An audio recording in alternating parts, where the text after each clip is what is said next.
പരിശുദ്ധമായ റമളാൻ ഷരീഫ് നോമ്പിന് കൂടുതൽ പ്രാധാന്യം നൽകിക്കൊണ്ട് ഒരുപാട് സുകൃതങ്ങൾ ചെയ്യുന്ന മാസമാണ്. നോമ്പുമായി ബന്ധപ്പെട്ട് നിരവധി സംശയങ്ങൾ പലർക്കും ഉണ്ടാകാറുണ്ട്. നമ്മുടെ വീഡിയോസിന് താഴേക്ക് ഒരുപാട് ആളുകൾ റമളാൻ മാസത്തിൽ ഏത് വീഡിയോ ചെയ്താലും അതിന് താഴെ പല സംശയങ്ങളും ചോദിക്കാറുണ്ട്. ഈ അടുത്ത് വന്ന ഒരു ചോദ്യമാണ്, ഉസ്താദ് അത്താഴം കഴിക്കാൻ ഏറ്റവും എനിക്ക് ഇഷ്ടമില്ലാത്ത ഒരാളാണ്, പക്ഷേ എനിക്ക് സുന്നത്തെടുക്കാൻ വേണ്ടി അത്താഴം കഴിക്കണം എന്നുണ്ട്. ഞാൻ അത്താഴം കഴിക്കുമ്പോൾ എന്താണ് കഴിക്കേണ്ടത്? എനിക്ക് കൂടുതൽ ഭക്ഷണം കഴിക്കുന്നതൊന്നും ഇഷ്ടമില്ല. ഏറ്റവും ശ്രേഷ്ഠമായത് എന്താണെന്ന് ഒരാളുടെ ഒരു ചോദ്യമാണ് യഥാർത്ഥത്തിൽ ഇങ്ങനൊരു വീഡിയോ ചെയ്യാനുള്ള പ്രചോദനം. അതേപോലെ തന്നെ പലരും ചോദിക്കാറുണ്ട്, സംസം വെള്ളം, കാരക്ക, ഈത്തപ്പഴം ഇതെല്ലാം നമ്മുടെ മുമ്പിലുണ്ട്. എന്നാൽ സംസം വെള്ളത്തിന് ശ്രേഷ്ഠതയുണ്ടല്ലോ. നമ്മുടെ ഏതുകൊണ്ടാണ് നോമ്പ് തുറക്കേണ്ടതെന്ന് ഒരു ചോദ്യം ഇതിനിടയ്ക്ക് നമ്മൾ കണ്ടു. അതേപോലെ തന്നെ മുദ്ദ് കൊടുക്കേണ്ട സാഹചര്യങ്ങൾ പലപ്പോഴും പല സഹോദരിമാർക്കും എല്ലാവർക്കും വരാറുണ്ട്. ഇങ്ങനെ മുദ്ദ് കൊടുക്കുമ്പോ ഒരു മുദ്ദ് രണ്ടാൾക്ക് കൊടുക്കാൻ പറ്റുമോ? എല്ലാ മുദ്ദും കൂടെ ഒരാൾക്ക് കൊടുക്കാൻ പറ്റുമോ? ഇങ്ങനെ തുടങ്ങി നിരവധി സംശയങ്ങൾ പലപ്പോഴും പലരും ചോദിക്കാറുണ്ട്. ഇന്ന് നമ്മൾ ഇത്തരം ചില സംശയങ്ങൾക്ക് മറുപടി കണ്ടെത്താൻ വേണ്ടിയാണ് ശ്രമിക്കുന്നത്. ഇൻഷാ അല്ലാഹ് നോമ്പ് കാലത്ത് നിങ്ങൾ ഇത് കണ്ടുകൊണ്ടിരിക്കുമ്പോൾ ഒരുപാട് കാര്യങ്ങൾ നിങ്ങൾക്കൊക്കെ പെട്ടെന്ന് മനസ്സിലാക്കാൻ പറ്റും. രാത്രിയൊക്കെ പെട്ടെന്ന് നോമ്പിന്റെ നിയ്യത്ത് മറന്നു പോകുന്ന ആളുകളുണ്ട്. രാത്രി തന്നെ നിയ്യത്ത് വെക്കണം എന്നാണ്. അത് വെച്ചിട്ടില്ലെങ്കിൽ അതിനൊരു പകരം ചെയ്യാൻ പറ്റുന്നൊരു സൊല്യൂഷൻ ഉണ്ട്. അത് ഒരു സൊല്യൂഷൻ അവസാനിച്ചിട്ടുണ്ട്. ഇനി മറ്റൊരു പരിഹാരം കൂടെ ഉണ്ട്. ഇത് നമ്മൾ റമളാനിന്റെ ആദ്യ ദിവസം നമ്മൾ പറഞ്ഞിട്ടുണ്ടായിരുന്നു. അറിയുന്ന ആളുകളൊന്ന് താഴെ കമന്റ് എഴുതി അറിയിക്കുക. ഇൻഷാ അല്ലാഹ് ഈ വീഡിയോ കാണുന്നവരൊക്കെ അല്ലാഹു സുബ്ഹാനഹു വ തആല നമുക്ക് നോമ്പെടുക്കാനൊക്കെ ഉള്ള തൗഫീഖ് ഈ വർഷത്തേക്ക് നൽകിയതിന് അൽഹംദുലില്ലാഹ് എന്ന് മനസ്സറിഞ്ഞ് ഒരു തവണയെങ്കിലും ചുരുങ്ങിയത് അറിയിക്കുക. അല്ലാഹു നമ്മെ സ്വീകരിക്കട്ടെ. ഇൻഷാ അല്ലാഹ് വിഷയത്തിലേക്ക് പ്രവേശിക്കുന്നതിന് മുമ്പ് എല്ലാ ദിവസവും നമ്മൾ സൂചിപ്പിക്കാറുള്ളത് പോലെ തന്നെ നേരിട്ട് കാണാനുള്ള ഡേറ്റ് ചൊവ്വാഴ്ചകളിൽ മാത്രമാണ്. റമളാൻ മാസമല്ലാത്ത ദിവസങ്ങളിൽ ചൊവ്വാഴ്ച നേരിട്ട് കാണാൻ വേണ്ടി ബുക്ക് ചെയ്ത് മാത്രം വരിക. ഇൻഷാ അല്ലാഹ് ഞായറാഴ്ച 10 മണിക്ക് വിളിച്ച് ബുക്ക് ചെയ്താൽ അതിനുശേഷമുള്ള ചൊവ്വാഴ്ച നിങ്ങൾക്ക് നേരിട്ട് കാണാനുള്ള അവസരം ഉണ്ടാകും. നോമ്പല്ലാത്ത സമയങ്ങളിലാണ് ഉണ്ടായിരിക്കുക എന്നുള്ള ഓർമ്മപ്പെടുത്തന്. നമ്മൾ ഇത്തരം വിഷയങ്ങളൊക്കെ അപ്ഡേറ്റ് ചെയ്യുന്നതോടെ ഇൻസ്റ്റാഗ്രാം ഐഡിയിൽ വാട്സപ്പ് സ്റ്റാറ്റസിൽ നമ്മൾ വെക്കുമ്പോൾ സേവ് ചെയ്ത് വെച്ചവർക്ക് മാത്രമല്ലേ കാണാൻ സാധിക്കുള്ളൂ. അതുകൊണ്ട് ഇൻസ്റ്റാഗ്രാമിന്റെ ഐഡി ഡിസ്ക്രിപ്ഷനിലുണ്ട്. നിങ്ങൾ അവിടെ പോയി നോക്കിയാൽ കാണാൻ സാധിക്കുന്നതാണ്. നമ്മുടെ ദർസിലേക്കുള്ള അഡ്മിഷൻ നേരിട്ട് ഈ വിനീതൻ തന്നെ നടത്തുന്ന ദർസാണ്. താല്പര്യമുള്ള രക്ഷിതാക്കൾക്ക് കോൺടാക്ട് ചെയ്യാവുന്നതാണ്. അവരുടെ മക്കളെ നല്ല ദീനീ ചിട്ടയിൽ വളർത്താൻ ആത്മീയമായിട്ട് അവർക്ക് വഴി കാട്ടിയായിട്ടുള്ള ഒരു ഗുരുവര്യർ ആവശ്യമാണെന്ന് ഈ അടുത്ത കാലത്ത് സംഭവിക്കുന്ന ഒരുപാട് സംഭവ വികാസങ്ങളിൽ നമ്മൾ മനസ്സിലാക്കിയതാണ്. ഇൻഷാ അല്ലാഹ് താല്പര്യമുള്ള രക്ഷിതാക്കൾക്ക് കോൺടാക്ട് ചെയ്യാവുന്നതാണ്. മക്കളെ നല്ല ദീനീ ചിട്ടയിൽ വളർത്തണമെന്ന് ആഗ്രഹിക്കുന്ന മക്കളുടെ രക്ഷിതാക്കൾക്ക്. അതുപോലെ തന്നെ നോമ്പുതുറയുമായി ബന്ധപ്പെട്ട് ഒരു 10 പേർക്കോ 20 പേർക്കോ 50 പേർക്കൊക്കെ സഹായിക്കാൻ കഴിയുന്നവര് ഇൻഷാ അല്ലാഹ് അത് ഇതിൽ കാണുന്ന ഈ നമ്പറിൽ അറിയിച്ചാൽ ഇൻഷാ അല്ലാഹ് അതിന്റെ കാര്യങ്ങളൊക്കെ നമ്മൾ അറിയിക്കണ്ട്. വിശുദ്ധ റമളാനിലെ വളരെ പുണ്യമാക്കപ്പെട്ട ഒരു കർമ്മമാണല്ലോ ഒരാൾ നോമ്പ് തുറപ്പിക്കുക എന്നുള്ളത്. അല്ലാഹു നമുക്ക് തൗഫീഖ് നൽകി അനുഗ്രഹിക്കുമാറാകട്ടെ. അല്ലാഹു നാം ചെയ്യുന്ന എല്ലാ സൽക്കർമ്മങ്ങളും നമ്മിൽ നിന്ന് സ്വീകരിക്കുമാറാകട്ടെ എന്ന് ആത്മാർത്ഥമായി ദുആ ചെയ്യുകയാണ്. ഫർള് നോമ്പിന്റെ നിയ്യത്തുകൾ യഥാർത്ഥത്തിൽ അത് നമ്മള് രാത്രിയിൽ തന്നെ വെക്കണം എന്നുള്ളതാണ്. പലപ്പോഴും പല ആളുകളും ഫർള് നോമ്പിന്റെ നിയ്യത്ത് വെക്കാൻ മറന്നുപോയിട്ട് പുരുഷന്മാരൊക്കെ പള്ളിയിൽ പോകുമ്പോൾ തറാവിഹ് നിസ്കാരം കഴിഞ്ഞാൽ അവിടെ നിന്ന് എല്ലാവരും കൂട്ടമായിട്ട് നിയ്യത്ത് വെക്കുകയും ഫാത്തിഹ ഓതിയിട്ട് പ്രത്യേകം ദുആ ചെയ്യുകയും ചെയ്യുന്നുണ്ട്. പക്ഷെ ഫർള് നോമ്പിന്റെ നിയ്യത്തുകൾ നമ്മൾ നിർബന്ധമായിട്ട് രാത്രിയിൽ തന്നെ വെക്കണം എന്നുള്ളതാണ്. അത് രാത്രിയിൽ വെക്കാൻ മറന്നുപോയാൽ ആ നോമ്പ് അവനക്ക് നഷ്ടമായി. അവൻ പിന്നീട് നോമ്പ് ഖളാ വീട്ടൽ അവന്റെ മേൽ നിർബന്ധമായ ബാധ്യതയാണ്. ഇനി ഫർള് നോമ്പ് അവനക്ക് ഇങ്ങനെ നിയ്യത്ത് മറന്നാൽ ഖളാ വീട്ടാതെ തന്നെ അവനക്ക് വീണ്ടെടുക്കാനുള്ള 2 രൂപങ്ങളുണ്ട്. അതിലൊരു രൂപം റമളാനിന്റെ ആദ്യത്തെ രാത്രിയിലായിരുന്നു. അത് മാലിക്കി മദ്ഹബ് പ്രകാരം നമ്മൾ ഒരു പ്രത്യേക നിയ്യത്ത് വെച്ച് കഴിഞ്ഞാൽ മറന്ന ദിവസങ്ങളിലെ നോമ്പ് അവന് പ്രത്യേകമായിട്ട് പരിഹരിക്കപ്പെടും. ആ മറന്ന ദിവസത്തിലെ നോമ്പ് ആദ്യത്തെ രാത്രിയിൽ റമളാനിന്റെ ആദ്യത്തെ രാത്രിയിൽ വെച്ച് ആ നിയ്യത്ത് കൊണ്ട് പരിഹരിക്കപ്പെടുമെന്ന് നമ്മുടെ ഇമാമുകൾ പറയുകയും അതുകൊണ്ട് തന്നെ ആദ്യത്തെ രാത്രിയിൽ ഇങ്ങനെ ഒരു നിയ്യത്ത് വെക്കൽ പ്രത്യേകം സുന്നത്തുണ്ട്. എല്ലാ ദിവസത്തെയും നോമ്പ് ഞാൻ എടുക്കാൻ നിയ്യത്താക്കുന്നു എന്ന് കരുതൽ പ്രത്യേകം സുന്നത്തുണ്ട് എന്ന് ഇമാമുകളൊക്കെ പറഞ്ഞിട്ടുണ്ട്. അതിന്റെ അവസരം നഷ്ടപ്പെട്ടു. ഇനി മറ്റൊരു ഓപ്ഷൻ കൂടിയുണ്ട്. ഹനഫി മദ്ഹബ് പ്രകാരം ചെയ്യാൻ പറ്റുന്ന ഒരു ഓപ്ഷൻ. അതറിയുന്നവരൊക്കെ അറിയിക്കാൻ ഇൻഷാ അല്ലാഹ് ഞാനത് മറ്റൊരു സന്ദർഭത്തിൽ അറിയിക്കാം. ഫർള് നോമ്പ് എന്ന് പറയുമ്പോൾ കേവലം ഈ നമ്മൾ സാധാരണ നോക്കുന്ന റമളാനിലുള്ള നോമ്പുകൾ മാത്രമല്ല, നേർച്ചയാക്കിയ നോമ്പുണ്ട്, കഫാറത്തിന്റെ നോമ്പുണ്ട്. ഇതൊക്കെ ഫർള് നോമ്പാണ്. ആ ഫർള് നോമ്പിന്റെ നിയത്തുകളൊക്കെ നമ്മൾ രാത്രിയിൽ തന്നെ വെക്കണം എന്നുള്ളതാണ്. ഇനി സുന്നത്ത് നോമ്പിന്റെ നിയത്തുകൾ നമുക്ക് എപ്പോഴും വെക്കാം. അത് സുന്നത്ത് നോമ്പിന്റെ നിയത്തുകൾ നമുക്ക് രാത്രിയിൽ തന്നെ വെക്കണമെന്നില്ല. അപ്പൊ സുന്നത്ത് നോമ്പ് എന്ന് പറഞ്ഞാൽ ഇപ്പൊ അറഫ നോമ്പ് സുന്നത്ത് നോമ്പാണ്, മുഹറം 9-നും 10-നൊക്കെ നോൽക്കുന്നത്. അതേപോലെ തന്നെ ശവ്വാലിലെ 6 ദിവസത്തിൽ നമ്മൾ റമളാനിനോട് ചേർത്തിയിട്ട് നോക്കുന്ന നോമ്പ്, ഇതൊക്കെ വളരെയധികം പ്രതിഫലാർഹമായ സുന്നത്തായ നോമ്പുകളാണ്. ഈ നോമ്പിന് രാത്രിയിൽ തന്നെ വെക്കൽ നിർബന്ധമില്ല. അപ്പൊ ഫർള് നോമ്പിന്റെ നിയത്ത് രാത്രിയിലാവൽ നിയത്താണ്. അത് ഇന്ന നോമ്പാണെന്ന് പ്രത്യേകം നിർണയിക്കുകയും വേണം. ഓരോ ദിവസവും വെവ്വേറെ നിയത്തുകൾ തന്നെ വെക്കണം എന്നുള്ളതാണ്. ഓരോ ദിവസവും പ്രത്യേകമായിട്ടുള്ള നിയത്ത് വെക്കണം. അപ്പൊ സുന്നത്ത് നോമ്പിന്റെ നിയത്തുകൾ നമുക്ക് ഉച്ചയുടെ മുമ്പ് വെച്ചാൽ മതി, ഉച്ചയുടെ മുമ്പിൽ വെച്ചാൽ മതി. സുബഹി മുതൽ നോമ്പ് മുറിയുന്ന കാര്യങ്ങളൊന്നും ചെയ്യാൻ പാടില്ല. അവിടെയും സുന്നത്ത് നോമ്പിന്റെ നിയത്ത് നമ്മൾ വെക്കേണ്ടത് രാത്രി തന്നെ വെക്കലാണ് ഏറ്റവും ശ്രേഷ്ഠമായതും ഉത്തമമായതും. ഇനി നമുക്ക് സുന്നത്ത് നോമ്പിന്റെ നിയത്തുകൾ ഇനി മറന്നുപോയിട്ടുണ്ടെന്നുണ്ടെങ്കിൽ അവന് രാവിലെ മുതൽ ഉച്ചവരെ അന്നപാനീയങ്ങളൊക്കെ വെടിഞ്ഞുകൊണ്ടാണ് നിൽക്കുന്നതെന്നുണ്ടെങ്കിൽ ആ നോമ്പ് അവനക്ക് ഏത് സമയത്ത് തന്നെ അതിന്റെ നിയത്ത് വെച്ചാൽ മതി. ഉച്ചയുടെ മുമ്പായിട്ട് നിയത്ത് വെച്ചാൽ മതി എന്നുള്ളതാണ്. അല്ലാഹു സുബ്ഹാനഹു വ തആല നമുക്ക് കാര്യങ്ങളൊക്കെ കൃത്യമായി പഠിക്കാനും ജീവിതത്തിലേക്ക് പകർത്താനുമുള്ള തൗഫീഖ് നൽകി അനുഗ്രഹിക്കുമാറാകട്ടെ. ഇനി പല ആളുകളും റമളാനിന്റെ നോമ്പ് എടുക്കുന്ന സമയത്ത് അത്താഴം കഴിഞ്ഞ് വാങ്കൊടുക്കുന്നതിന്റെ തൊട്ട് മുമ്പായിരിക്കും ഞാൻ നിയത്ത് വെച്ചിട്ടില്ലല്ലോ എന്നുള്ള ഓർമ്മ ഉണ്ടാവുക. പെട്ടെന്നാണ് അവൻ ഓർത്തു പോയിട്ടുണ്ടാവുക. അങ്ങനെ പെട്ടെന്ന് ഓർത്തു പോകുമ്പോൾ നമ്മൾ നവൈതു സ്വമഗദിൻ അന്നദാ ഈ ഫർദ് റമളാനി ആദി സനത്തിലില്ലാഹി തആല എന്ന് പറഞ്ഞ് ഇങ്ങനെ നീട്ടി വെക്കുമ്പോഴേക്ക് ചിലപ്പോൾ സമയാവും ചെയ്യും. നമുക്ക് ആകെ ആ ഒരു സമയത്ത് അങ്ങനെ അങ്ങ് പെട്ടെന്ന് വെക്കാൻ മനസ്സിലേക്ക് വരൂല. അപ്പൊ ഏറ്റവും ചെറിയ രൂപത്തിൽ നമുക്ക് വെക്കാൻ പറ്റുന്ന റമളാനിന്റെ ഫർദ് നോമ്പിന്റെ നിയ്യത്ത്, ഏറ്റവും ഷോർട്ട് ആയിട്ടുള്ള നിയ്യത്ത് ഏതാണെന്ന് ചോദിച്ചാല് നവൈതു സൗമ റമളാന എന്ന് പറഞ്ഞാൽ മതി. ഇത് നിങ്ങളെല്ലാവരും കാണാതെ പഠിച്ചു വെച്ചോ. പെട്ടെന്ന് മറന്നു വന്ന ആളുകൾക്കൊക്കെ അവർക്ക് പെട്ടെന്ന് വെക്കാൻ പറ്റുന്ന ഒരു നോമ്പിന്റെ നിയ്യത്താണ്, ഫർള് നോമ്പിന്റെ നിയ്യത്താണ് നവൈതു സൗമ റമളാന എന്നുള്ളത്. ഇൻഷാ അല്ലാഹ് ഈ നിയ്യത്ത് നിങ്ങൾ ആരെങ്കിലും ഒന്ന് താഴെ പറ്റുന്നവരൊക്കെ ഒന്ന് എഴുതി അറിയിക്കുക. റമളാനിലെ ഏറ്റവും ചെറിയ നിയ്യത്ത്, നിർബന്ധമായ ഏറ്റവും ചെറിയ നിയ്യത്ത്, നോമ്പിന്റെ റമളാൻ നോമ്പിന്റെ ഏറ്റവും ചെറിയ നിയ്യത്ത് അറബിയിലാണെങ്കിൽ നവൈതു സൗമ റമളാന എന്നും, അത് മലയാളത്തിലാണെങ്കിൽ റമളാനിലെ നോമ്പിനെ ഞാൻ കരുതി എന്നും കരുതുക. ഓക്കെ, നവൈതു സൗമ റമളാന എളുപ്പമാണ്. അതിന്റെ ആശയം മനസ്സിലാക്കണം. നിയ്യത്ത് എന്ന് പറഞ്ഞാൽ ഖസ്ദു ബിൽ ഖൽബ് എന്നാണ്, നമ്മുടെ ഹൃദയം കൊണ്ട് കരുതുക എന്നുള്ളതാണ്. നമ്മൾ പറയുന്നതല്ല യഥാർത്ഥത്തിൽ നിയ്യത്ത്. അപ്പൊ കേവലം പറഞ്ഞാൽ പോരാ, നമ്മുടെ മനസ്സിന്റെ ഉള്ളിൽ നമ്മൾ കരുതണം നവൈതു സൗമ റമളാന, റമളാനിലെ നോമ്പിനെ ഞാൻ എടുക്കുന്നു എന്നുള്ളത് അത് മാത്രം കരുതിയാൽ മതി. അതാണ് ഏറ്റവും ചെറിയ നിയ്യത്ത്. അപ്പോൾ ഇത്തരം ഘട്ടങ്ങളിലൊക്കെ നമുക്ക് പെട്ടെന്ന് മറന്നുപോയി പെട്ടെന്ന് ഓർക്കുന്ന സന്ദർഭത്തിലൊക്കെ നമുക്ക് ഇങ്ങനെ ഒരു നിയ്യത്ത് വെച്ചാൽ മതി. പിന്നെ നമ്മൾ ചെയ്യുന്ന ചില കാര്യങ്ങളുണ്ട്. അതാ ആണ് എന്ന് നമ്മൾ വ്യക്തമാക്കി പറയാം. അതാ ആണോ ഖളാ ആണോ എന്നുള്ളത് ഫർളാണെന്ന് വ്യക്തമാക്കി പറയാം. വർഷം നിർണയിച്ചു പറയാം. അള്ളാഹുവിന് വേണ്ടി എന്ന് വ്യക്തമാക്കി പറയാം. ഈ 4 കാര്യങ്ങൾ അത് നിയ്യത്തിലുള്ള സുന്നത്തുകൾ മാത്രമാണ്. അത് കേവല സുന്നത്തുകൾ മാത്രമാണ്. അപ്പോൾ അപ്പൊ നവൈതു സൗമ ഗദിൻ അൻ അദാഇ ഫർളി റമളാനി ഹാദിഹി സനതി ലില്ലാഹി തആല, ഈ കൊല്ലത്തെ അദാ ആയ ഫർളായ റമളാനിലെ നാളത്തെ നോമ്പിനെ അല്ലാഹു തആലക്ക് നോറ്റുവീട്ടുവാൻ ഞാൻ കരുതി. ഇത്രയും കൂടുതൽ പറയുന്നത് അതിലെ 4 സുന്നത്തുകൾ ഉൾപ്പെട്ടിട്ടുണ്ട്. ഫർള് നമ്മൾ ഏറ്റവും ചെറിയ രൂപത്തിൽ ചെയ്യുന്നത് നവൈതു സൗമ റമളാന എന്ന് മാത്രം പറഞ്ഞാൽ മതി. അല്ലാഹു സുബ്ഹാനഹു വ തആല നമുക്ക് കാര്യങ്ങൾ കൃത്യമായി പഠിക്കാനും അത് ജീവിതത്തിലേക്ക് പകർത്താനുമുള്ള തൗഫീഖ് നൽകി അനുഗ്രഹിക്കുമാറാകട്ടെ. ഈ നോമ്പുകാരന്റെ ഉള്ളിലേക്ക് വല്ല വസ്തുവും കടന്നു വന്നാല് നോമ്പ് മുറിയും എന്നുള്ളതാണ്. അപ്പൊ കഫം അത് ഉള്ളിലേക്ക് വന്ന നോമ്പ് മുറിയും. ഭക്ഷ്യയോഗ്യമായ വസ്തുക്കൾ ഉള്ളിലേക്ക് ചെന്ന നോമ്പ് മുറിയും.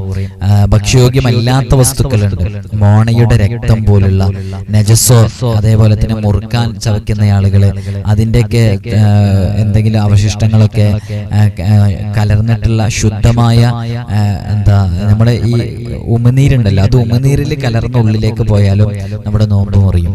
അവ പ്രത്യേകം ശ്രദ്ധിക്കണം. നമ്മള് ഇങ്ങനെ തടിയുള്ള വല്ലതും ഉള്ളിലേക്ക് പ്രവേശിക്കാന്ന് പറഞ്ഞാല് തടി എന്ന് പറയുമ്പോൾ വലിയൊരു തടി കഷ്ണാകണമെന്നില്ല.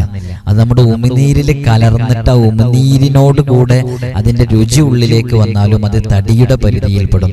അതുകൊണ്ട് പ്രത്യേകമായിട്ട് നമ്മൾ കൃത്യമായിട്ട് അതൊക്കെ മനസ്സിലാക്കണമെന്ന് ഓർമ്മപ്പെടുത്തുകയാണ്. ഈ മോണയുടെ രക്തം കലർന്ന ഉമിനീര് തെളിഞ്ഞതായാൽ അത് വിഴുങ്ങാൻ പറ്റുന്നു. അപ്പോൾ അതിന്റെ രക്തം കലർന്നപ്പോൾ ചിലപ്പോൾ അത് രക്തത്തിന്റെ കളറൊന്നും ഉണ്ടായിക്കൊള്ളുന്നില്ല. എന്നാലും അത് നമ്മൾ പ്രത്യേകം വൃത്തിയാക്കി ശുദ്ധീകരിക്കണം. അത്തരം കലർപ്പുള്ളതൊക്കെ ഉള്ളിലേക്ക് വന്നാൽ നോമ്പ് മുറിയും എന്നുള്ളതാണ്. ഈ ചെവിയിൽ മരുന്നുറ്റിച്ചാല്, അതേപോലെ തന്നെ ഈ സ്മോക്ക് ചെയ്യുന്ന ആളുകൾ, ഇതൊക്കെ ഉള്ളിലേക്ക് പ്രവേശിക്കുന്നത് കൊണ്ട് അതുകൊണ്ടൊക്കെ നോമ്പ് മുറിയും എന്നുള്ളതാണ്. അതേ സന്ദർഭത്തിൽ ഒരാൾക്ക് സ്വപ്നസ്ഖലനം ഉണ്ടായി, എന്നാലും നോമ്പ് മുറിയുകയുമില്ല. ഈ രുചിയും വാസനയും നോമ്പുകാരന്റെ ഉള്ളിലെത്തിയാൽ ഈ തടിയുള്ള വസ്തു എന്ന് പറയുന്നതില് രുചി എന്ന് പറയുന്ന സംഭവം, അതേപോലെ തന്നെ വാസന എന്ന് പറയുന്ന സംഭവം, അത് നമ്മൾ യഥാർത്ഥത്തിൽ നമ്മൾ സ്മെല്ല് ചെയ്യുന്ന സമയത്ത് അത് തടിയുള്ള വസ്തു ആകുന്നില്ല.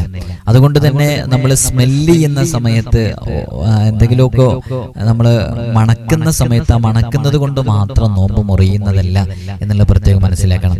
രുചി കൊണ്ട് നോമ്പ് മുറിയോ എന്ന് ചോദിച്ചാൽ രുചി നമ്മുടെ ഉള്ളിലേക്ക് വല്ലതും ചേരുന്ന രൂപത്തിലാണ് നമുക്കതുകൊണ്ട് മനസ്സിലാക്കാൻ പറ്റുന്നത്, എന്നാൽ നോമ്പ് മുറിയും എന്നുള്ളതാണ്. അപ്പോൾ നമ്മൾ എന്തെങ്കിലും ടേസ്റ്റ് ചെയ്യുന്ന സമയത്തൊക്കെ ചില ആളുകളൊക്കെ അടുക്കളയിൽ പാചകം ചെയ്യുന്നവരാണെങ്കിലൊക്കെ ടേസ്റ്റ് ചെയ്യുന്ന ആളുകളുണ്ട് ഭക്ഷണ പദാർത്ഥങ്ങളൊക്കെ. അത് ടേസ്റ്റ് ചെയ്യുമ്പോൾ വളരെയധികം ശ്രദ്ധിക്കണം. ജസ്റ്റ് അത് നാക്കിന്റെ അവിടെ മാത്രമുള്ളതാണെന്നുണ്ടെങ്കിൽ അതുകൊണ്ട് പ്രശ്നം ഉണ്ടായിക്കൊള്ളുന്നില്ല. അത് ഉമിനീരിൽ കലർന്ന് ഉള്ളിലേക്ക് ചെന്ന് കഴിഞ്ഞാൽ നോമ്പ് മുറിയും എന്നുള്ളതാണ്. അതുകൊണ്ട് പ്രത്യേകം മനസ്സിലാക്കണം. ചില ആളുകൾ ടേസ്റ്റ് ചെയ്യാറുണ്ട്, ടേസ്റ്റ് ചെയ്യുമ്പോൾ നന്നായിട്ട് കഴുകിക്കളയും ടേസ്റ്റ് മാത്രം മനസ്സിലാക്കാൻ വേണ്ടിയിട്ട്. അതൊരു നമ്മുടെ ഇന്ദ്രിയങ്ങൾ വഴി നമുക്ക് അറിയാനുള്ളൊരു കഴിവാണ്. നമുക്ക് നുള്ളിയാൽ ആരെങ്കിലും നമ്മളെ വേദനിപ്പിച്ചാൽ ഒക്കെ നമുക്ക് വേദന അറിയുന്നുണ്ടല്ലോ, അതേപോലെ രുചി അറിയുന്നത് കൊണ്ട് കുഴപ്പമില്ല. പക്ഷെ അത് കാരണമായിട്ട് അതിന്റെ വല്ല അംശങ്ങൾ ഉള്ളിലേക്ക് എത്തിക്കഴിഞ്ഞാൽ നോമ്പ് മുറിയും എന്നുള്ളതാണ്. ഈ നോമ്പുകാരന് സുറുമയിടാൻ പറ്റുമെന്നുള്ളത് ഈ നോമ്പുള്ള സമയത്തൊക്കെ ഈ സുഗന്ധങ്ങളൊക്കെ ഒഴിവാക്കിയാണ് വേണ്ടത്. നോമ്പ് മുറിയില്ല യഥാർത്ഥത്തിൽ ഈ സുറുമയിട്ടാലൊന്നും, പക്ഷെ അത് ഉപേക്ഷിക്കലാണ് നല്ലത് എന്നുള്ളതാണ്. നോമ്പുകാരന് പകല് മുഴുവനും ഉറങ്ങാന്ന് സങ്കല്പിക്കാം. അയാൾ നോമ്പെടുത്ത ആ സമയം മുതൽ നോമ്പ് ഉറക്കുന്നത് വരെ ഉറങ്ങി. അങ്ങനെ ഉറങ്ങിക്കഴിഞ്ഞാൽ അവിടെ നോമ്പ് സ്വഹീഹാകുമോ എന്നുള്ളത് പലർക്കും ഒരു സംശയമുണ്ട്. അവനെ ശരിക്കും യഥാർത്ഥത്തിൽ ഉറങ്ങിയാണല്ലോ ഫുള്ള്. അപ്പൊ അങ്ങനെയുള്ള നോമ്പും സ്വഹീഹാകും. പക്ഷെ നമ്മൾ റമളാനിന്റെ പകലൊക്കെ സാധാരണമായിട്ട് ചെയ്യേണ്ടത് എന്താണെന്ന് വെച്ചാല് നമ്മൾ ധാരാളമായിട്ട് ഇബാദത്തുകളിൽ സജീവമാകുകയാണല്ലോ വേണ്ടത്. നോമ്പുകാരന് ഉച്ചയ്ക്ക് ശേഷം അവന്റെ വായ ശുദ്ധീകരിക്കുന്നതിന്റെ ഭാഗമായിട്ട് മിസ്വാക്ക് ചെയ്യുന്നത് കറാഹത്താണ്. നോമ്പുകാരന് സുഗന്ധം ഉപയോഗിക്കല്, അത്തുറക്ക പൂശല്, അത് കറാഹത്താണ്. പകല് മുഴുവനും അബോധാവസ്ഥയിലാണ് ഒരാൾ കഴിഞ്ഞുകൂടുന്നത്. എന്നാൽ അവർക്ക് നോമ്പ് എടുക്കൽ നിർബന്ധമില്ല എന്ന് മാത്രമല്ല, അവരുടെ നോമ്പ് സ്വഹീഹാകുകയില്ല. കാരണം അവർക്ക് നോമ്പ് നിർബന്ധമില്ലല്ലോ. ഭ്രാന്തുള്ളയാളിന്റെ ഭ്രാന്ത് പെട്ടെന്ന് സുഖപ്പെട്ടു എന്ന് സങ്കല്പിക്കുക പകല് നോമ്പ് നോൽക്കുന്നതിനിടയിൽ. എന്നാലേ അവന് ബാക്കിയുള്ള സമയം ഇംസാക്ക് സുന്നത്താണ് എന്നുള്ളതാണ്. ഇംസാക്ക് എന്ന് പറഞ്ഞാൽ എന്താ? ഇംസാക്ക് സഹോദരിമാരൊക്കെ ശ്രദ്ധിക്കണം. അവർക്ക് പീരിയഡ്സിന്റെ സമയത്തൊക്കെ ഇംസാക്ക് അവർക്ക് നിർബന്ധമാണ്. ഇംസാക്ക് എന്ന് പറഞ്ഞാൽ നോമ്പ് പൊറിയുന്ന കാര്യങ്ങളെ തൊട്ടൊക്കെ വെടിഞ്ഞു നിൽക്കാന്നാണ് ഇംസാക്ക് എന്ന് പറഞ്ഞാൽ അതിന്റെ അർത്ഥം. അപ്പോ ഈ അത്തരം സന്ദർഭങ്ങളൊക്കെ വരുന്ന സമയത്ത് ഇംസാക്ക് നിർബന്ധമാണെന്ന് കിതാബുകളിലൊക്കെ കാണാം. ഇംസാക്ക് എന്ന് പറഞ്ഞിട്ടുണ്ടെങ്കിൽ നോമ്പ് മുറിയുന്ന കാര്യങ്ങളെ തൊട്ട് നാം പൂർണ്ണമായിട്ടും വെടിഞ്ഞു നിൽക്കുക എന്നുള്ളത്. രാത്രി നിയ്യത്ത് ചെയ്യാൻ മറന്ന് പകലില് ഭക്ഷണം കഴിക്കാൻ പറ്റുമെന്ന് ചില ആളുകൾ അങ്ങനെ മനസ്സിലാക്കിയിട്ടുണ്ട്. നമ്മൾ രാത്രി നിയ്യത്ത് വെക്കണം എന്നാ. രാത്രി നിയ്യത്ത് വെച്ചിട്ടില്ലെങ്കിൽ നോമ്പില്ല. അപ്പൊ നോമ്പില്ലെങ്കിൽ പിന്നെ പകല് ഭക്ഷണം കഴിച്ചുകൂടെയെന്ന്. അല്ല, അങ്ങനെ ഭക്ഷണം കഴിക്കാൻ പാടില്ല. അവനും ഇംസാക്ക് നിർബന്ധമാണ്. ഇംസാക്ക് എന്ന് പറഞ്ഞാൽ എന്താണ് നമ്മൾ പറഞ്ഞു? നോമ്പ് മുറിയുന്ന ഒരാൾ നോമ്പ് എടുത്തു കഴിഞ്ഞാൽ നോമ്പ് മുറിയാൻ സാധ്യതയുള്ള കാര്യങ്ങളുണ്ട്. അത്തരം കാര്യങ്ങളൊക്കെ തൊട്ടൊക്കെ പൂർണ്ണമായും വെടിഞ്ഞു നിൽക്കുന്നതിനാണ് യഥാർത്ഥത്തിൽ ഇംസാക്ക് എന്ന് പറയുന്നത്. ഈ പീരിയഡ്സ് ഒക്കെ ഉള്ള ആളുകൾക്ക് അവരുടെ മെൻസസ് അത് പകലിൽ മുറിഞ്ഞ സമയത്ത് അവർക്ക് നോമ്പ് നിർബന്ധമുണ്ടോന്ന്? നിർബന്ധമില്ല. പക്ഷെ അവർക്ക് നോമ്പെടുക്കൽ പ്രത്യേകം സുന്നത്തുണ്ട് എന്നുള്ളതാണ്. ഇംസാക്ക് നിർബന്ധമുണ്ടോ എന്നുള്ളതാണ്. അപ്പൊ റമദാനിന്റെ പകലില് ഇതൊക്കെ മുറിഞ്ഞ ആളുകൾക്ക് അവർക്ക് ഇംസാക്ക് നിർബന്ധമുണ്ടോ? ഇംസാക്ക് നിർബന്ധമില്ല, പക്ഷെ എങ്കിലും സുന്നത്താണ്. ഈ പറഞ്ഞതിന്റെ ആശയം ചിലർക്ക് മനസ്സിലായിട്ടുണ്ടാവില്ല. നമ്മൾ നോമ്പ് ഇങ്ങനെ ഈ പീരിയഡ്സിന്റെ ടൈമിൽ നോമ്പ് എടുക്കൽ നിർബന്ധമില്ലല്ലോ. അങ്ങനെ പെട്ടെന്ന് അത് മുറിഞ്ഞു നോമ്പ് നിർബന്ധമാകുന്ന ഒരു സാഹചര്യത്തിലേക്ക് എത്തിക്കഴിഞ്ഞാൽ പിന്നെ അവർക്ക് ഇംസാക്ക് നിർബന്ധമുണ്ടെന്ന്. അവർക്ക് ഇംസാക്ക് ശരിക്കും നിർബന്ധമില്ല, പക്ഷെ ഇംസാക്ക് പാലിക്കൽ പ്രത്യേകം സുന്നത്താണെന്ന് കിതാബുകളിൽ നമുക്ക് കാണാൻ സാധിക്കുന്നതാണ്. നോമ്പിന്റെ സുന്നത്തുകളിൽപ്പെട്ട വളരെ പ്രധാനപ്പെട്ട ചില സുന്നത്തുകളുണ്ട്. നമ്മൾ റമദാൻ മാസം എന്ന് പറയുമ്പോൾ സുന്നത്തുകൾക്ക് ധാരാളം പ്രാധാന്യം കൊടുക്കണം. കാരണം സുന്നത്തുകൾക്ക് ഫർദിന്റെ പ്രതിഫലം ഉണ്ടെന്നാണ്. നോമ്പിന്റെ വളരെ പ്രധാനപ്പെട്ട സുന്നത്താണ് അത്താഴം കഴിക്കുക എന്നുള്ളത്. അത് സുബഹി ആയോ എന്ന് സംശയം വരാത്ത വിധത്തിൽ അത്താഴത്തെ പിന്തിക്കല് അത് പ്രത്യേകം ഒരു സുന്നത്താണ്. അത്താഴം ഇങ്ങനെ പിന്തിപ്പിച്ചു കൊണ്ടുവരില്ല, അങ്ങേയറ്റത്തേക്കാക്കല്. വലിയ അശുദ്ധിയുള്ളവർ സുബഹിക്ക് മുമ്പ് കുളിക്കല്. അതേപോലെ തന്നെ അത്താഴ സമയം സുഗന്ധം പൂശല്. നോമ്പുകാരന് നോമ്പുള്ള സമയത്ത് പകലിലാണ് സുഗന്ധം പൂശല് കറാഹത്ത് എന്ന് പറഞ്ഞത്. അത്താഴ സമയത്ത് സുഗന്ധം പൂശല് പ്രത്യേകം സുന്നത്താണ്. ആഡംബരങ്ങൾ ഒഴിവാക്കുക എന്നുള്ളത് പ്രത്യേകം സുന്നത്താണ്. ഖുർആൻ പാരായണം ചെയ്യുക, സ്വതക്ക ചെയ്യുക, എഴുത്തിക്കാഫ് വർദ്ധിപ്പിക്കുക. അസ്തമയം ഉറപ്പായാൽ വേഗം നോമ്പ് തുറക്കുക. നോമ്പ് തുറയെ നിസ്കാരത്തേക്കാൾ മുന്തിക്കുക. അപ്പോ നമ്മള് മഗ്രിബ് പെട്ടെന്ന് നിസ്കരിക്കാൻ കരുതിയിട്ട് അങ്ങനെ പോവില്ല. നോമ്പ് തുറയെ സൂര്യ അസ്തമിച്ചു എന്ന് ഉറപ്പായി കഴിഞ്ഞാൽ വേഗം നോമ്പ് തുറക്കണം. നോമ്പ് തുറയെ ഉളരിപ്പിക്കണം എന്നല്ലാണ്.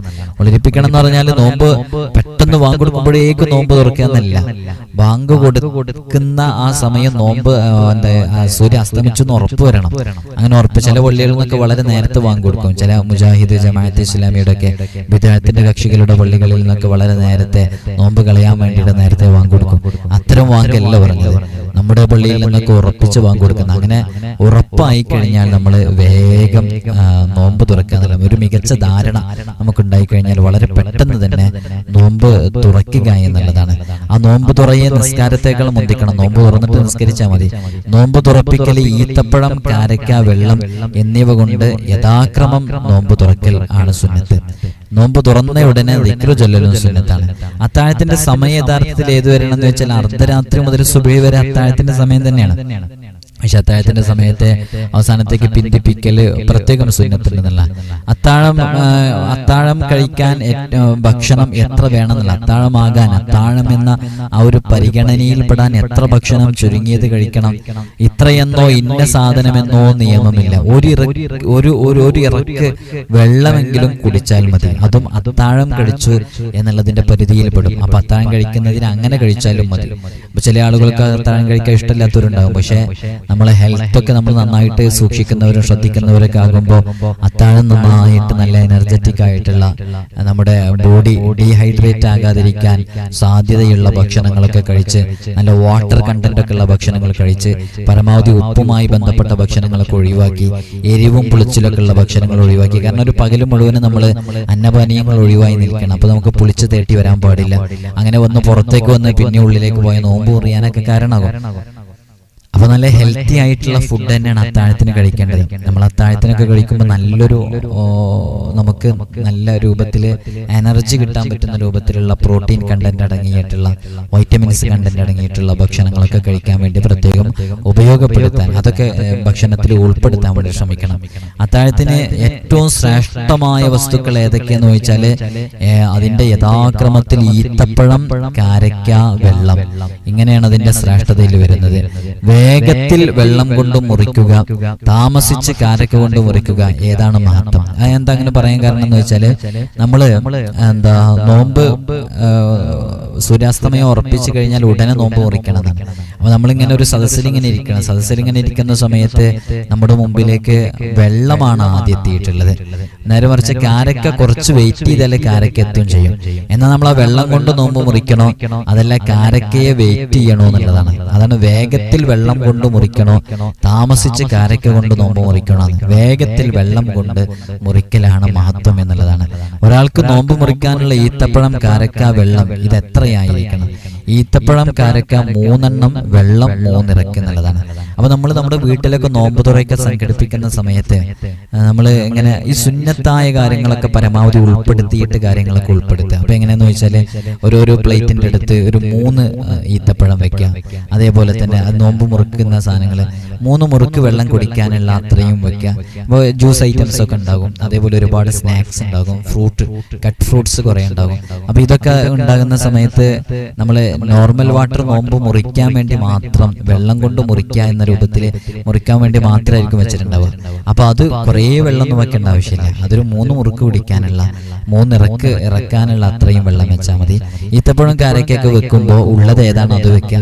അത് വെക്കുന്ന സമയത്ത് ഒരു 3 എണ്ണം ചുരുങ്ങിയത് ഒരാൾക്ക് വെച്ചു കൊടുക്കുക. അപ്പൊ അത് സുന്നത്തനുസരിച്ച് നോമ്പ് മുറിക്കുന്നവരുടെ ആ സുന്നത്ത് അവരെ പാലിച്ചു മുറിക്കാൻ കാരണമാകുന്നുള്ളതാണ്. പിന്നെ അതേപോലെ തന്നെ നോമ്പ് മുറിക്കുന്നതിൽ ഈ സംസം വെള്ളം, ഈത്തപ്പഴയും കാരക്കയും ഒക്കെ ഉണ്ട്. സംസം വെള്ളമുണ്ട്, ഈത്തപ്പഴം ഉണ്ട്, കാരക്ക ഉണ്ട്. എന്നാൽ ഇതിന് ഈ സംസം വെള്ളത്തിന് ഈത്തപ്പഴത്തിനേക്കാളും കാരക്കയേക്കാളും ഒക്കെ കൂടുതൽ പ്രാധാന്യം ഉണ്ടോ എന്നുള്ളതാണ്. യഥാർത്ഥത്തിൽ അങ്ങനെയില്ല. നോമ്പ് മുറിക്കുന്നിടത്ത് യഥാർത്ഥത്തിൽ ഈത്തപ്പഴം, കാരക്ക എന്നിവയ്ക്ക് തന്നെയാണ് പ്രാധാന്യമുള്ളത്. എന്നാൽ വെള്ളവും സംസം വെള്ളവും ഒരുമിച്ചുണ്ട്.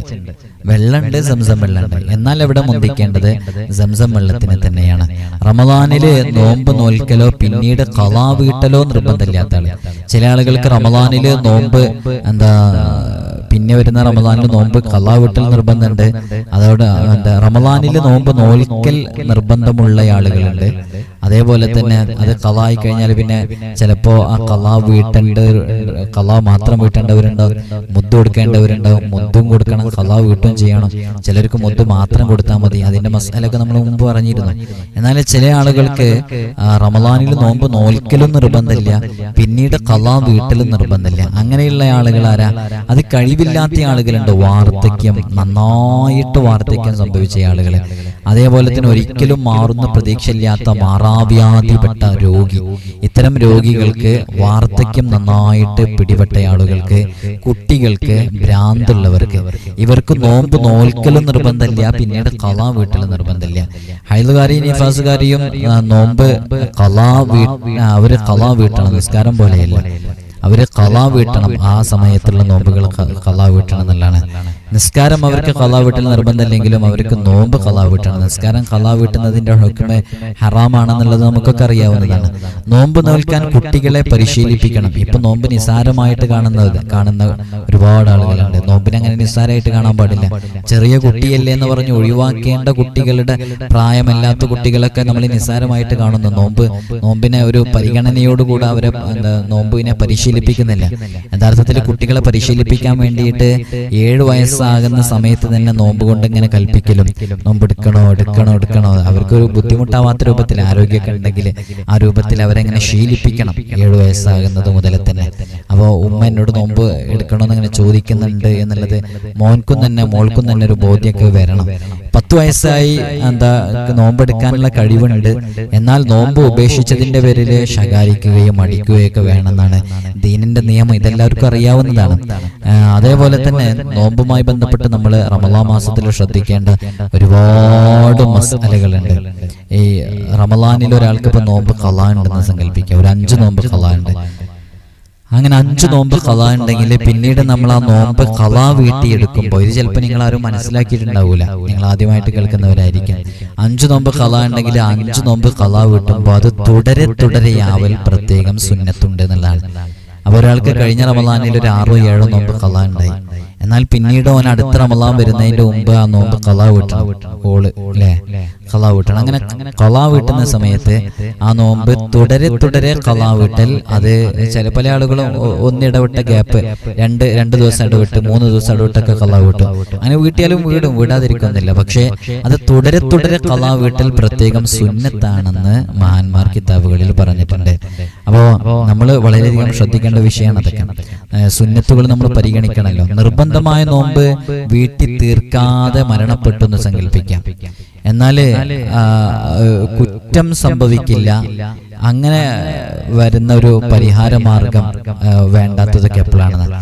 നിർബന്ധമായ നോമ്പ് വീട്ടി തീർക്കാതെ മരണപ്പെട്ടാൽ കുറ്റമില്ലാത്തതും പരിഹാരമാർഗം വേണ്ടാത്തതും എപ്പോൾ? അത് നിർബന്ധമായ നോമ്പ് ഒരാൾക്കുണ്ട്, അയാളത് വീട്ടിയിട്ടില്ല, വീട്ടാതെ മരണപ്പെട്ട് നോൻക്ക് കുറ്റം ഉണ്ടാവൂല, എന്നാ അതിനൊരു പരിഹാരമാർഗവും ചെയ്യേണ്ട. അതെപ്പോഴാന്ന് വെച്ചാല് അവന് ഒരു കാരണത്തിന് വേണ്ടിയാണ് ഫർദ് നോമ്പ് നഷ്ടപ്പെട്ടത്. ഖളാ വീട്ടാൻ സൗകര്യപ്പെടുന്നതിന്റെ മുമ്പാണ് അവൻ മരണപ്പെട്ടത്. ഓന് ഖളാ വീട്ടാനുള്ളൊരു സൗകര്യം ഉണ്ടായില്ല, അതിന്റെ അടുക്കാണ് അവൻ മരണപ്പെട്ടത്. എന്നാലും ഓനക്ക് ആ നോമ്പ് പിന്നീട് വീട്ടി തീർക്കേണ്ടതില്ല, അങ്ങനെ വീട്ടി തീർക്കേണ്ടതുമില്ല. അതിന് പ്രത്യേകമായിട്ട് എന്തെങ്കിലും പരിഹാരങ്ങൾ നൽകേണ്ട ആവശ്യങ്ങളോ ഒന്നുമില്ല എന്നുള്ള. നിർബന്ധമായ നോമ്പ് വീട്ടാതെ കുറ്റക്കാരനായി മരിച്ച മുസ്ലിമിന്റെ നോമ്പിന് അനിവാര്യമായും ചെയ്യേണ്ട ചില കാര്യങ്ങളുണ്ട്. ഒരാൾക്ക് നോമ്പ് നിർബന്ധമായ രൂപത്തിൽ ഖളാ വീട്ടാനുണ്ടായിരുന്നു, അപ്പൊ അവന് കുറ്റക്കാരനായിട്ടാണ് മരിച്ചിട്ടുള്ളത്. അങ്ങനെ മരിച്ചു കഴിഞ്ഞാൽ പിന്നെ എന്താ ചെയ്യേണ്ടത്? അവന്റെ അനന്തര സ്വത്ത്, ആ സ്വത്തിൽ നിന്ന് അതുണ്ടെങ്കിൽ നാട്ടിലെ മുഖ്യധാന്യം ഓരോ മുത്ത് വീതം ഓരോ ദിവസത്തെ നോമ്പിനും പകരമായിട്ട് ഫക്കീർ, മിസ്കീൻ എന്നിവർക്ക് നൽകണം. അത് ആ നോമ്പെല്ലാം സ്വയമോ മറ്റുള്ളവരെ കൊണ്ടോ അനുഷ്ഠിച്ചു തീർക്കുകയോ ചെയ്യൽ അനന്തരാവകാശികളായ ആളുകൾക്ക്, ബന്ധുക്കൾക്കൊക്കെ നിർബന്ധമാണെന്നുള്ളതാണ്. അപ്പൊ ഇത്രയും കാര്യങ്ങളാണ് മരണപ്പെട്ടു പോയ ആൾക്ക് വേണ്ടി ചെയ്യേണ്ടത്. ഇനി മുദ്ദ് എന്ന് പറഞ്ഞാൽ എന്താ? മുദ്ദ് പാത്രം ഇപ്പൊ പല ഷോപ്പുകളിൽ നിന്നും കിട്ടും. ആ മുദ്ദ് പാത്രം വെച്ച് അളന്നു കൊടുത്താൽ മതി. ഇനി മുദ്ദ് മിതമായ നമ്മുടെ 2 മുൻകൈകളെടുത്ത് ആ മുൻകൈകൾ ചേർത്ത് പിടിച്ചുകൊണ്ട് ഒരു കോരലിൽ മാക്സിമം എത്രയാണോ അതിൽ ഉൾക്കൊള്ളുന്നത് അത്രയും ഉള്ളടങ്ങിയിട്ടുള്ള ധാന്യമാണ് യഥാർത്ഥത്തിൽ മുദ്ദ്. അതിന്റെ ഒരു അളവ് എന്ന് പറയുന്നത് 800 മില്ലിയാണ്. 800 മില്ലി അതിന്റെ അളവ്. തൂക്കം നമുക്ക് പറയാൻ കഴിയില്ല, കാരണം അളവാകുമ്പോൾ അളവ് പാത്രത്തില് എത്രയാണോ കിട്ടുന്നത് അത്രയും അതെടുത്തു വെച്ചാൽ മതി. നേരെ മറിച്ച് തൂക്കം പറയുമ്പോൾ തൂക്കത്തിൽ വ്യത്യാസം വരും. ചില അരികൾക്ക് നല്ല തൂക്കം ഉണ്ടാവും, നല്ല വെയിറ്റ് ഉണ്ടാവും. അപ്പൊ പാലക്കാടൻ മട്ട അരി ഉൾപ്പെടെയുള്ള അരികൾക്കൊക്കെ നല്ല വെയിറ്റ് ആണ്. അപ്പൊ ആ അരി ഒരു മുദ്ദപാത്രത്തിലിട്ട് തൂക്കി നോക്കിയാല് ചിലപ്പോൾ കുറച്ച് കൂടുതൽ കിലോ നമുക്ക് തോന്നിക്കും. നേരെ മറിച്ച് ചില വെയിറ്റ് കുറഞ്ഞ വെയിറ്റ്ലെസ് ആയിട്ടുള്ള അരികളുണ്ട്. ആ അരികൾ ഒരു മുദ്ദപാത്രത്തിലെടുത്ത് തൂക്കി നോക്കിയാല് അതിൽ തൂക്കത്തിൽ മാറ്റം വരും. അതുകൊണ്ട് തന്നെ നമുക്ക് തൂക്കം അതിന്റെ കിലോ കണക്കിൽ നമുക്ക് പറയാൻ കഴിയൂല, കൃത്യമായിട്ട് പറയാൻ കഴിയില്ല. കൃത്യമായിട്ട് നമുക്ക് പറയാൻ കഴിയുന്നത് അളവാണ്. അളവ് മാറൂല. അളവ് ആ പാത്രത്തിൽ എത്രയാണോ കൊള്ളുന്നത് അതാണ് ഉണ്ടായിരിക്കുക. ഇപ്പൊ ഒരു ഉദാഹരണം പറഞ്ഞാൽ ഞാൻ നിങ്ങൾക്ക് മനസ്സിലാക്കാൻ വേണ്ടിയിട്ട്, ഒരു മുദ്ദപാത്രത്തില് ഒരാൾ പഞ്ഞി ഇങ്ങനെ നിറച്ചു വെച്ചു, എന്നിട്ട് അത് തൂക്കി നോക്കുക. ഒരു മുദ്ദപാത്രത്തിൽ ഒരാള് പഞ്ചസാര നിറച്ചു വെച്ചു, അത് തൂക്കി വെക്കുക. ഒരു പാത്രത്തിൽ ഒരാൾ വെള്ളം നിറച്ചു വെച്ചു, ഒരു മുദ്ദപാത്രത്തില്, അത് തൂക്കി വെക്കുക. എല്ലാം സെയിം പാത്രമാണ്, ഒരേ പാത്രമാണ്. എന്നാൽ തൂക്കി നോക്കിയാൽ 3 വെയിറ്റ് ഉണ്ടാവുക. വെള്ളത്തിനേക്കാളും വെയിറ്റ് കുറവായിരിക്കും പഞ്ഞിക്ക്. അതേപോലെ തന്നെ പഞ്ചസാരയുടെ വെയിറ്റ് വേറെയായിരിക്കും. ഈ ഒരേ പാത്രത്തിലാണ് നമ്മൾ എടുത്തത്. അപ്പൊ അളവെല്ലാം തുല്യായിരിക്കും.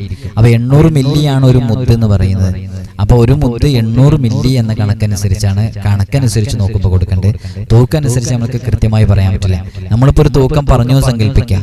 നിങ്ങൾ എടുക്കുന്ന അരി വേറെ അരിയാണെങ്കിൽ തൂക്കത്തിനനുസരിച്ച് ചിലപ്പോൾ കുറവ് വന്നേക്കാം, കൂടുതലായ പ്രശ്നമല്ല, കുറവ് വന്നേക്കാം.